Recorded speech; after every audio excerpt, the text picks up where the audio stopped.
Michael's work isn't done in Haddonfield, and soon, very soon, he'll come home to kill again.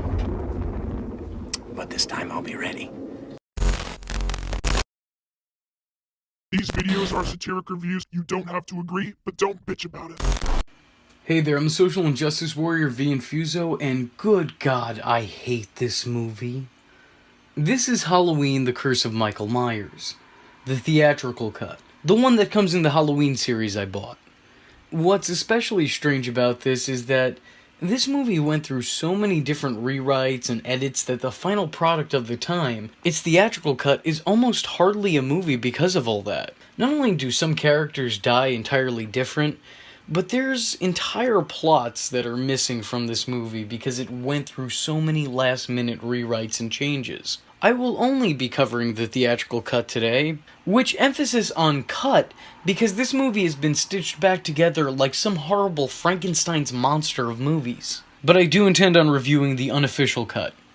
Eventually. The movie begins with a much older and a much more pregnant Jamie giving birth, who is not Danielle Harris, by the way, in case you were wondering. And she doesn't even actually remotely resemble the original Jamie in any way, shape, or form. You'd be forgiven for going through this entire movie and not picking up that detail.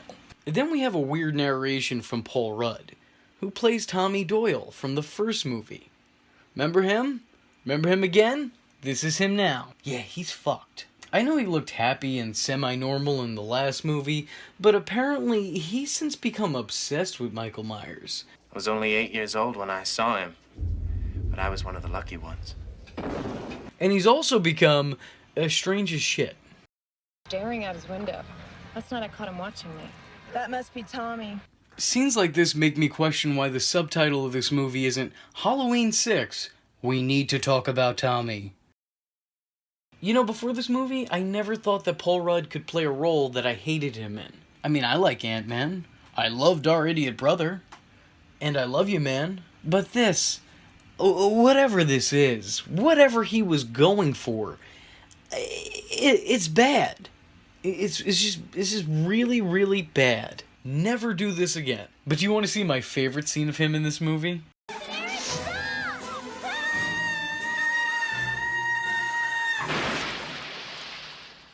A nurse gives the baby to Jamie and tells her to run out of the building. All of this is happening in what looks to be the underground lair where the Ninja Turtles go to train. The shot ends with Michael trying to decide if he thinks the newest wall piece clashes with the room's feng shui. The most annoying part of this movie is its transitions in between scenes. This is something I'd expect to see out of someone who just came out of film school, not someone who's given the keys to the Halloween franchise. You disappoint me, movie. Also, wait, what? Jamie was pregnant? Wait, well, who the hell impregnated Jamie? I mean, she was captive for 6 years. One of the cult members do it? That's fucked. Oh shit, I shouldn't have said that. And where are we? Why are there people who are working with Michael Myers? Michael Myers doesn't work with people. He kills them. Elsewhere... Kill for him. Mommy! Wait, what the fuck? Is this Halloween? Is this a Michael Myers movie? I'm confused. Well, never mind, because here comes time-appropriate Amy Adams. Cut away to everyone in Haddonfield tuned into the same radio station, talking about, you guessed it, Michael Myers. What is it with this universe and talking about Michael Myers? Is there anything else going on in the world? We aren't going on and on about Jeffrey Dahmer all these years later. The opening painfully beats you over the head with the radio station and the calls of Michael Myers. Hell, even Jamie, who once again has been kept captive for 6 years, decides to call in. Meanwhile, Terrence, that dude that we saw for a second in the first film, is now being played by the dad from Dharma and Greg. And he's also visiting Loomis. And my oh my, Loomis, you are looking ancient. Terrence asks Loomis to come back to working at Smithsgrove, to which he declines. Hearing the same podcast everyone's been listening to, must have been popular at the time, Loomis hears Jamie's pleas. Michael, who must have built-in tracking devices and a GPS, immediately locates her. She drives away, which is little help. As we know, Michael may not have a license, but he can at least drive. Now, for God's sakes, he can't drive a car. He was doing very well last night. Maybe someone around here gave him lessons. Jamie gets killed pretty early on, which, I don't know, it doesn't bother me in the slightest, as it's hard to even imagine this being the same Jamie for the first two movies. Seriously, I know that she's aged up, but you could get somebody who has a similarity to her. There's none here. Honestly, my own headcanon, I disassociate this from all the previous movies. For many, many, many reasons. Jamie, in her dying moments, asks for a hug. Well, you explain it. What else is she doing here? Not only does Michael finally kill his niece, but he also kills the audience's eardrums.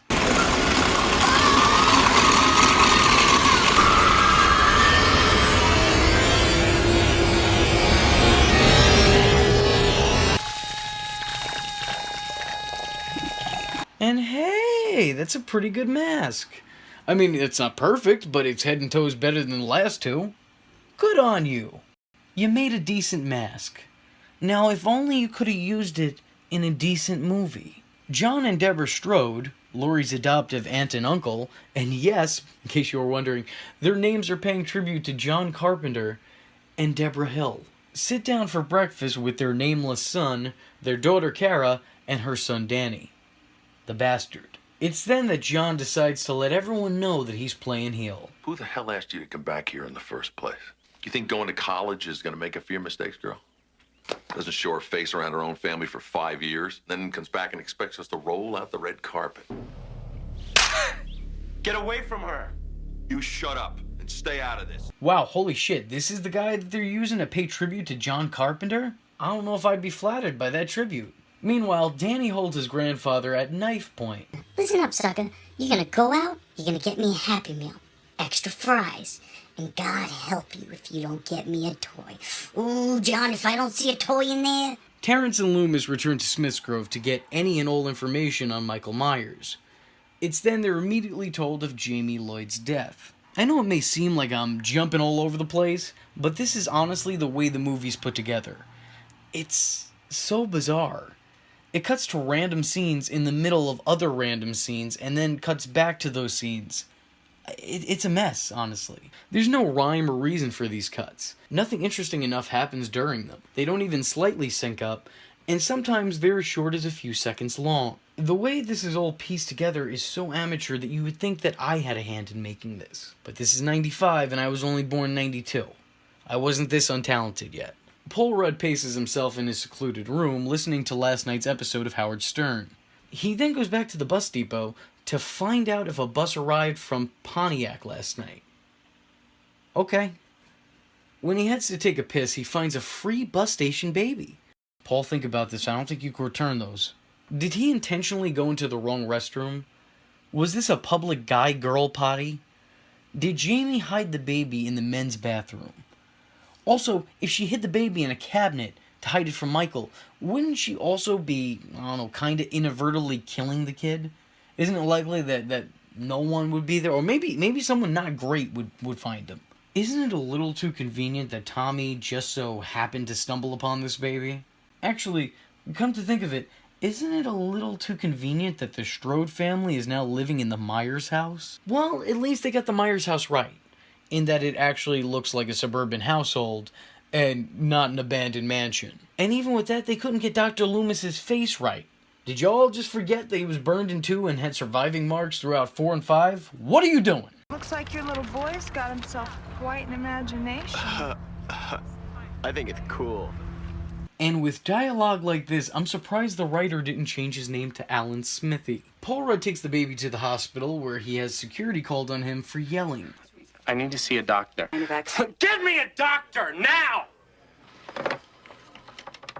Security? That's right, sir. We only treat sick babies with calm guardians. Before the guards come to put the boots to Ant-Man, he notices Dr. Loomis, who is also in the hospital for literally no rhyme or reason. And gee, I wonder if this cut has anything to do with that. When asked about Jamie, Dr. Loomis assures Tommy she was the last of his bloodline, to which he responds that she wasn't, referencing the baby he's holding.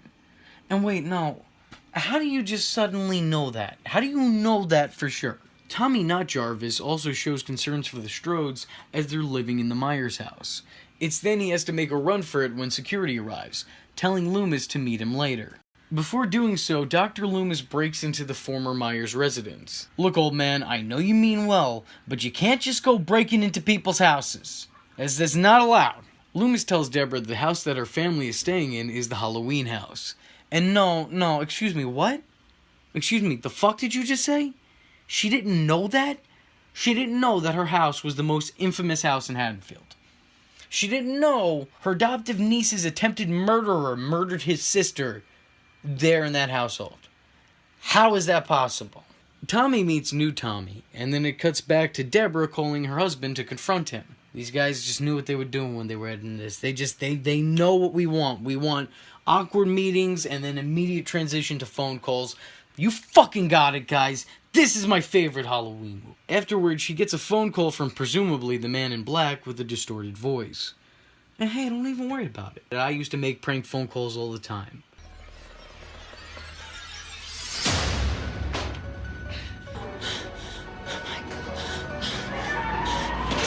Oh, that's not usually how things ended. Also, what's with this editing here? Is it Michael coming after you or the force from the Evil Dead? Hey, my glasses! I can't see without them. They should be around here somewhere. Lois Lane comes home to a seemingly empty house, at first, until she finds an inexperienced Paul Rudd. Which, honestly, in this movie is way creepier than Michael Myers. Do you know whose room this used to be? What? The Phantom and Michael Myers used to live here? Fuck, this place belongs in a museum. This is historic grounds. They head to Tommy's place, where Kara tends to the baby, while Paul Rudd says something about something. According to Celtic legend, one child from each tribe was chosen to be inflicted with the curse of Thorn. What the fuck are you talking about? The sacrifice of one family meant sparing the lives of an entire tribe. What? To offer the blood sacrifices of its next of kin on the night of Samhain. For years, I've been convinced there must be some reason, some method behind Michael's madness. What? What? What? Which is apparently the origin of Michael Myers, which was also an alternative title to this movie. Tommy talks about the Cult of Thorn. Oh, so this is how they tie in Mike's sick wrist tattoo. Wow, whoa. That's a really interesting theory you got there, Tommy. Can you show me how you came up with it? I mean, it's weird how you have so much knowledge on this matter. Like, where did that come from? You know what? The movie decides it's not important. We'll never know, and most people don't even really care. So let's just move on. Tommy leaves, and wait a second. Tommy, you are way too old for a babysitter. I don't care that everyone says you never age. You're still way too old for a babysitter. Tommy leaves to go audition for Clueless as his babysitter tells Kara that Danny hears the same voices that Michael did. He hears the voice, you know, just like the other boy that lived in that house. Michael heard a voice? It told him to kill his family. And since when did Michael hear voices? How do you know any of this? We sure as hell know he didn't tell you. I was babysitting with him that night. Little Mikey Myers that lived across the street. And if you were babysitting him on the night that he killed his sister? Newsflash, you suck as a babysitter. No wonder an adult Tommy Doyle is the only person willing to hire you. Also, congratulations, movie. In a short scene, you managed to use both the creepy old person cliche and what is by far the saddest use of lightning I've ever seen in a horror film. Gee, I wonder if she's not so trustworthy. John Strode then comes home to that very house. Michael kills the abusive father, really conflicting and confusing me here. I mean, on one hand, he kills all the characters I don't like. But he also likes cats. And personally, I can't trust a man that likes cats. But considering he was nice enough to wash the blood out of their clothes, I'm gonna go ahead and give him a pass. He's a good guy. He's a good dude. The sleazy shock jock comes to Haddonfield. And we'll see how long that lasts. I wouldn't imagine long. And he's there to host a show where they discuss if they should celebrate Halloween in Haddonfield. As they're all obviously celebrating Halloween in Haddonfield. I would say case dismissed. Also, how does no one know that they're living in the Myers house? How does your girlfriend know that, and you and she don't even live together? Did this never come up in conversation between you two? Yeah, but fuck it. You know what? Too much thought. Just move on. Howard Stern's intern dies. Nameless brother and his girlfriend head back home, where they sex. And then they die. Although she totally had it coming if this was her idea of foreplay. He stood in the shadows, watching through the windows as his sister and her boyfriend made love. And he stabbed her. Beth, Nameless's girlfriend, actually dies as Kara watches through a telescope. And hey, wait a second, Tommy, what were you using that for before? You better been looking at the star. Tommy, I'm on to you. I should also mention that it wasn't Michael that killed her. It was the editing. Hey, it's way too early to hang a star up on the tree. It's still Halloween. There you go, that's more like it. Wait a couple months. Like the last two Halloween films, Loomis materializes out of nowhere to aid the series' second lead. Danny hears the same distorted voice that called his aunt. And it's fine, guys, it's just a prank. Kara returns home to make sure the dead people are still dead. Which they are. Wait, hold on.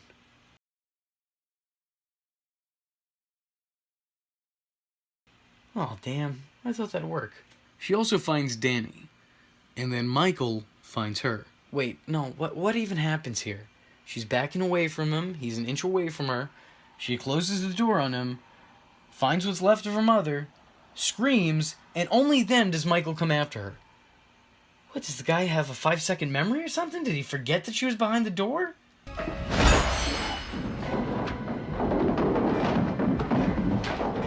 Gee, I wonder if Michael's really dead.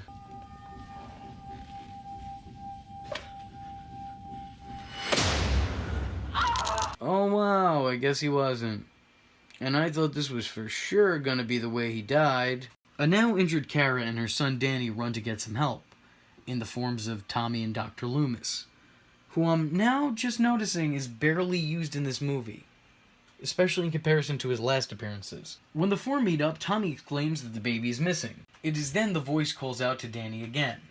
Transition to everyone entering the living room for some reason. Only to find the man in black was Dr. Wynn all along. Yeah, that guy we saw in like 3 scenes, it was him. Didn't see that coming, so I guess he really was giving Michael driving instructions in the first movie. Sakes, he can't drive a car. He was doing very well last night. Maybe someone around here gave him lessons. And Danny, who was just in the same room as them, is now sitting on the man in black's lap.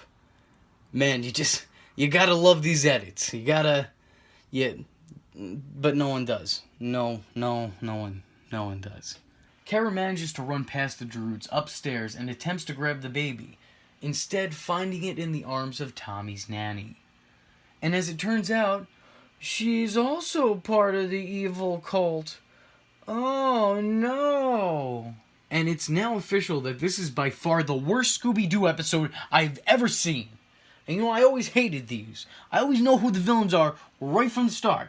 Thank God they rebooted the series with What's New Scooby-Doo. It was needed. Sometimes you need a reboot. Kara jumps out a window, and one fade out later, we find Tommy and Loomis standing in her place.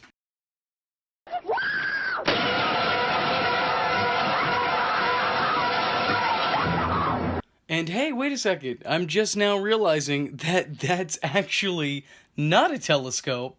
That's a fucking camera with a long-ass lens peering right into that woman's bedroom. Tommy, you are a sick fuck, man. You are... No, seriously, Tommy, this isn't a joke. Get some fucking help, bro. Tommy asks why they aren't dead and why they'd let them escape. And don't worry, Loomis, I got this one.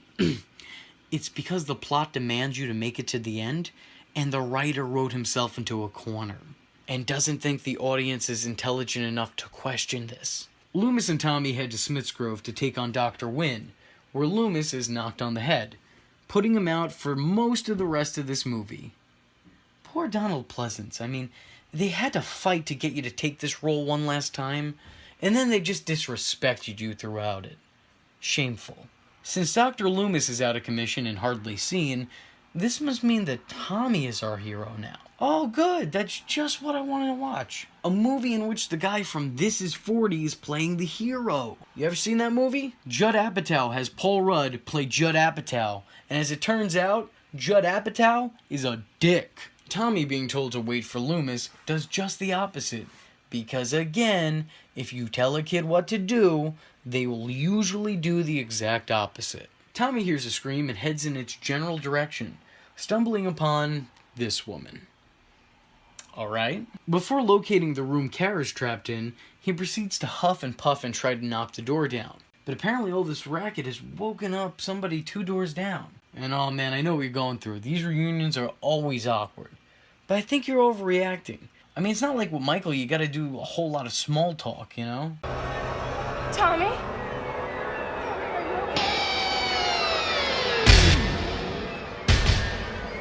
Yes, continue breaking down the door, so then you may enter the room, grab Kara, and then get away from the man who is 9 inches from you. But yeah, actually he does. It sounds impossible, but it happens. Well, because it's a stupid movie. But I guess that's also part of Thorn's game, right? They temporarily trap Michael for a time being, and race off before finding Danny, baby Steven, and the Thorn medical staff surrounding the child. You know, they say a picture is worth 1,000 words. And I'd like to think that a video with a logo on it speaks twice as much.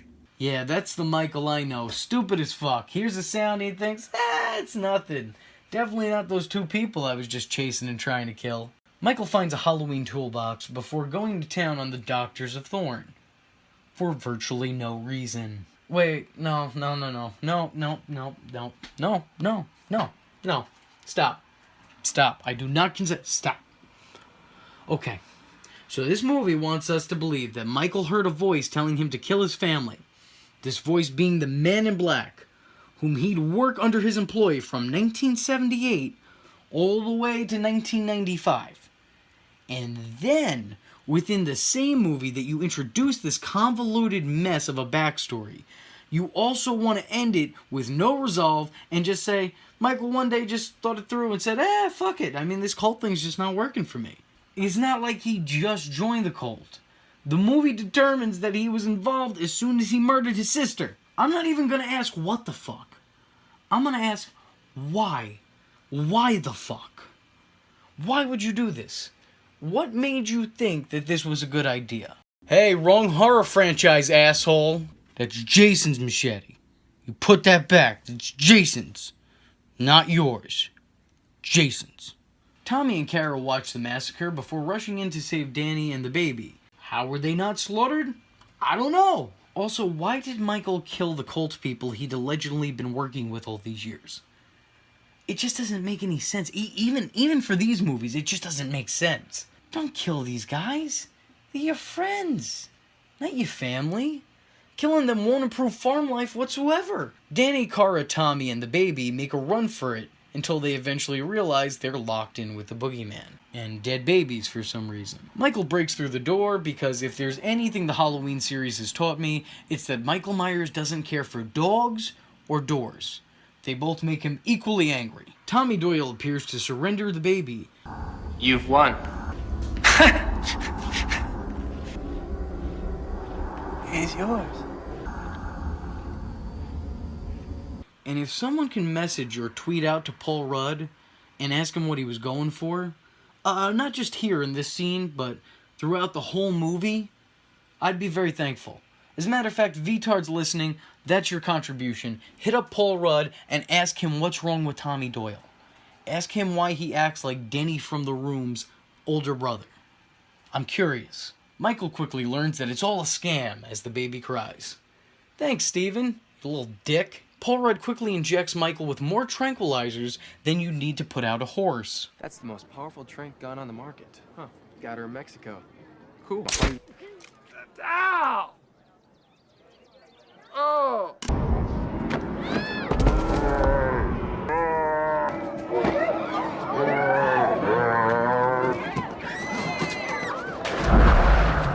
But he gets KO'd for his troubles.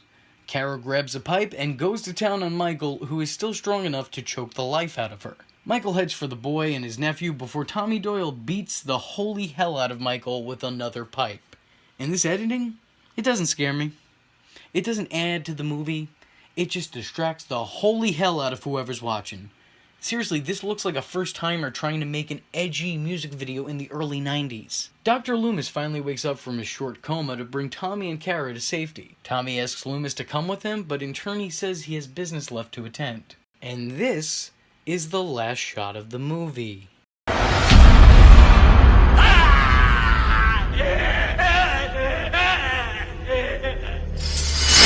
Can you make any fucking sense to that?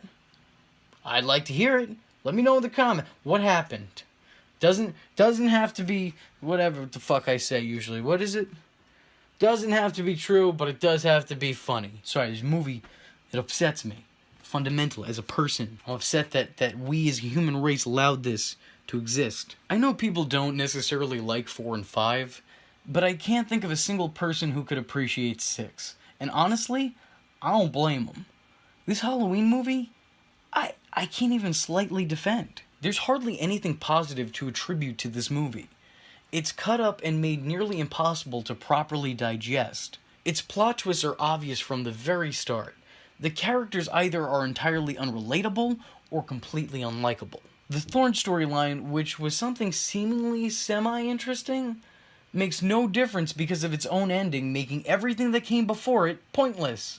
Why did you do it? Again! What's really sad is that the unrated director's cut is hardly even the same movie. It's night and day. By no means is it a great Halloween movie, but it sure as hell was a lot better than this. And it seemed to explain more and fit in a little bit better with Halloween 4 and 5. Again, it's still a flawed product, but it's not anything near as bad as this trash fire. I hate this Halloween. And I hate that I had to watch this Halloween as many times to properly get all this information out. And what's even sadder is that everyone who had read the original script for this, before all the rewrites, before all the post-edit changes, they all agreed that it would have been the first scary Halloween movie since the original. With Loomis actor Donald Pleasance only agreeing to sign on because he felt the script was better than the first one. And wow, how far this must have fallen from its initial idea. It's the Halloween sequel so bad that it actually killed this continuity. I'm serious. The next Halloween movie actually rebooted the series following Halloween 2. It was that bad. The greatest sin against this movie is that they had the last performance ever by Donald Pleasance, who performed the Loomis character like no one could. And trust me, they've hired very talented actors who couldn't fill his shoes also. Most of his footage was cut, and despite getting top billing, he was barely in the movie. Donald Pleasance ended up passing away after initial production of the movie was ended. He was cut from the movie because they found him too boring. The guy who was a series regular since the first one, and came back from every abysmal movie since, outside of 3, which wasn't even in the same canon, or even about Michael Myers. He was there, he showed up, and he gave the best performance in every movie he was in. But no, you're right, yeah, he's boring. You know what we need more of? Paul Rudd. Let's get more Paul Rudd. Which, hey, that sentence might make sense now, but for the time, no. It didn't. Not even slightly. Paul Rudd is a talented dude. He's funny. He's a good actor. He's none of those things here. He's very green and wet behind the ears. So much so that I'm not entirely sure if I'm supposed to be laughing at him through this movie or I'm supposed to feel sorry for him. So with that being said, I'm the Social Injustice Warrior V Infuso, and if you like the words that came out of my mouth hole and you too want to become a VTard, don't forget to like and subscribe. There's plenty more where this video came from. Follow me on Twitter because, hell, why not? It's not considered stalking if it's on the internet, am I right?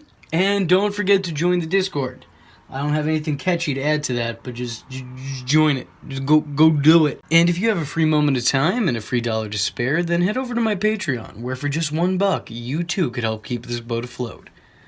And if you don't have that dollar, but you do have a free moment of time, then hit the share button. It will help me out tremendously.